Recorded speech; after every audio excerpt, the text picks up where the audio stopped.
Chapter 7 Love. Every man on this planet is taking his initiation in love. A new commandment I give unto you, that ye love one another. Ouspensky states in Tertium Organum that love is a cosmic phenomenon and that opens to the man the four-dimensional world, the world of the wondrous. Real love is a selfless and free from fear. It pours itself out upon the object of its affection without demanding any return. Its joy is in the joy of giving. Love is God in manifestation and the strongest magnetic force in the universe. Pure, unselfish love draws to itself its own. It does not need to seek or demand. Scarcely anyone has the faintest conception of real love. Man is selfish, tyrannical, or fearful in his affections, thereby losing the thing he loves. Jealousy is the worst enemy of love, for the imagination runs riot, seeing the loved one attracted to another, and invariably these fears objectify if they are not neutralized. For example, a woman came to me in deep distress. The man she loved had left her for other women and said he never intended to marry her. She was torn with jealousy and resentment and said she hoped he would suffer as he had made her suffer, and added, "How could he leave me when I loved him so much?" I replied, "You are not loving that man, you are hating him," and added, "You can never receive what you have never given. Give a perfect love and you will receive a perfect love. Perfect yourself on this man. Give him a perfect, unselfish love, demanding nothing in return. Do not criticize or condemn and place him wherever he is." She replied, "No, I won't place him unless I know where he is." "Well," I said, "that is not real love. When you send our real love will return to you either from this man or his equivalent. For if this man is not the divine selection, you will not want him. As you are one with God, you are one with the love which belongs to you by divine right." Several months passed and matters remained about the same, but she was working conscientiously with herself. I said, "When you are no longer disturbed by his cruelty, he will cease to be cruel, as you are attracting it through your own emotions." Then I told her of a brotherhood in India who never said good morning to each other. They used these words, "I salute the divinity in you." They saluted the divinity in every man and in the wild animals in the jungle, and they were never harmed, for they saw only God in every living thing. I said, "Salute the divinity in this man and say, 'I see your divine self only. I see you as God sees you, perfect, made in his image and likeness.'" She found she was becoming more poised and gradually losing her resentment. She was a captain and she always called him the Cap. One day she said suddenly, "God bless the Cap wherever he is." I replied, "Now that is real love, when you have become a complete circle and are no longer disturbed by the situation, you will have his love or attract its equivalent."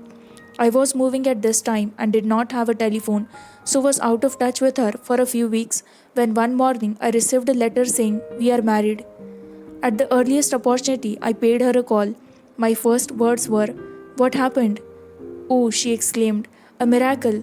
One day I woke up and all suffering had ceased. I saw him at the evening and he asked me to marry him. We were married in about a week and I have never seen a more devoted man. There is an old saying, 'No man is your enemy, no man is your friend, every man is your teacher.' No one should become impersonal and learn what each man has to teach him, and soon he would learn his lessons and be free." The woman's lover was teaching her selfless love, which every man sooner or later must learn. Suffering is not necessary for man's development, it is the result of violation of spiritual law, but few people seem able to rouse themselves for their soul sleep without it. When people are happy, they usually become selfish, and automatically the law of karma is set in action. Man often suffers loss through lack of appreciation. I knew a woman who had a very nice husband, but she said often, "I don't care anything about being married, but that is nothing against my husband. I am simply not interested in married life." She had other interests and scarcely remembered she had a husband. She only thought of him when she saw him. One day her husband told her he was in love with another woman and left. She came to me in distress and resentment.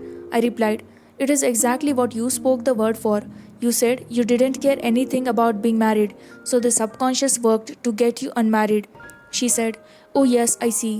People get what they want and then feel very much hurt." She soon became in perfect harmony with the situation and knew they were both much happier apart. When a woman becomes indifferent or critical and ceases to be an inspiration to her husband, he misses the stimulus of every early relationship and is restless and unhappy. A man came to me dejected, miserable, and poor. His wife was interested in the science of numbers and had him read. It seems the report was not very favorable, for he said, "My wife says I'll never amount to anything because I am a 2." I replied, "I don't care what your number is. You are a perfect idea in divine mind, and we will demand the success and prosperity which are already planned for you by the infinite intelligence." Within a few weeks, he had a very fine position, and a year or two later, he achieved a brilliant success as a writer. No man is a success in business unless he loves his work. The picture the artist paints for love of his art is his greatest work. The pot boiler is always something to live down.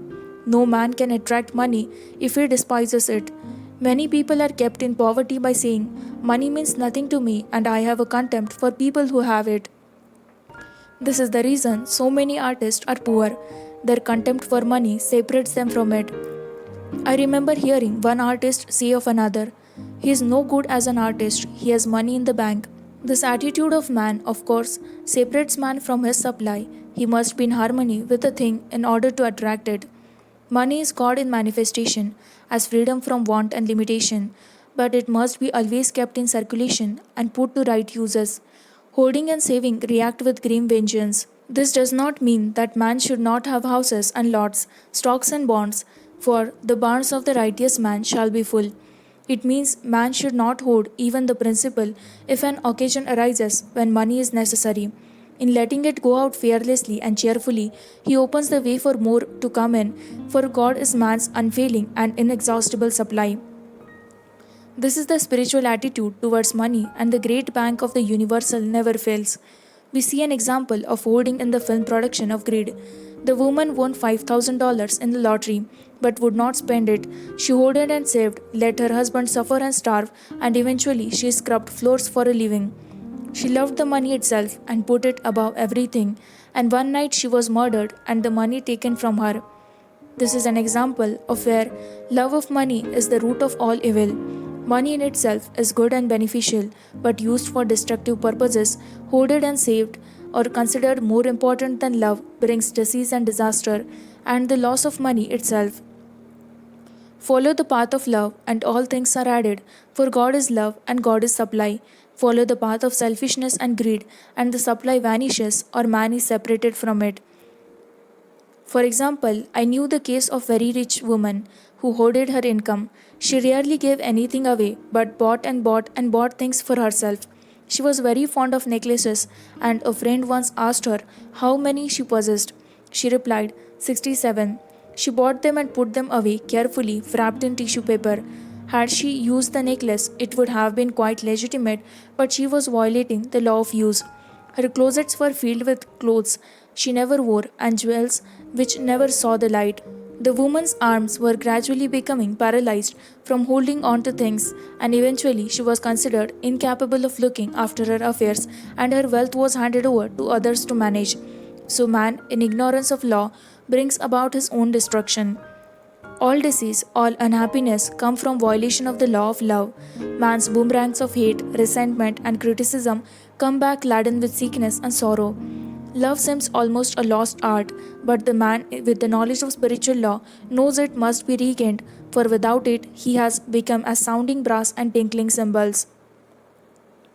For example, I had a student who came to me month after month to clean her consciousness of resentment. After a while, she arrived at the point where she resented only one woman, but that one woman kept her busy. Little by little, she became poised and harmonious, and one day all resentment was wiped out. She came in radiant and exclaimed, "You can't understand how I feel." The woman said something to me, and instead of being furious, I was loving and kind, and she apologized, was perfectly lovely to me. No one can understand the marvelous lightness I feel within. Love and goodwill are invaluable in business. For example, a woman came to me complaining of her employer. She said she was cold and critical and knew she did not want her in the position. Well, I replied, "Salute the divinity in the woman and send her love." She said, "I can't, she is a marble woman." I answered, You remember the story of the sculptor who asked for a certain piece of marble. He was asked why he wanted it, and he replied, "Because there is an angel in the marble, and out of it he produced a wonderful work of art." She said, "Very well, I'll try it." A week later, she came back and said, "I did what you told me to, and now the woman is very kind and took me out in her car." People are sometimes filled with remorse for having done someone an unkindness, perhaps years ago. If the wrong cannot be right, its effect can be neutralized by doing someone a kindness in the present. This one thing I do, forgetting those things which are behind and reaching forth unto those things which are before. Sorrow, regret, and remorse tear down the cells of the body and poison the atmosphere of the individual. A woman said to me in deep sorrow, "Treat me to be happy and joyous, for my sorrow makes me so irritable with the members of my family that I keep making more karma." I was asked to treat a woman who was mourning of a daughter. I denied all belief in loss and separation and affirmed that God was the woman's joy, love, and peace. The woman gained her poise at once, but sent word by her son not to treat any longer because she was so happy it wasn't respectable. So, mortal mind loves to hang on to its griefs and regrets. I knew a woman who went about bragging of her troubles, so of course she always had something to brag about. The old idea was if a woman did not worry about her children, she was not a good mother. Now, we know the mother fear is responsible for many of the diseases and accidents which come into the lives of children. For fear pictures vividly the disease or situation feared, and these pictures objectify if not neutralized. Happy is the mother who can say sincerely that she puts her children in God's hands and knows therefore that He is divinely protected. For example, a woman awoke suddenly in the night, feeling her brother was in great danger. Instead of giving in to her fears, she commenced making statements of truth, saying, "Man is a perfect idea in divine mind and is always in its right place. Therefore, my brother is in his right place and is divinely protected." The next day, she found that her brother had been in close proximity to an explosion in a mine but had miraculously escaped.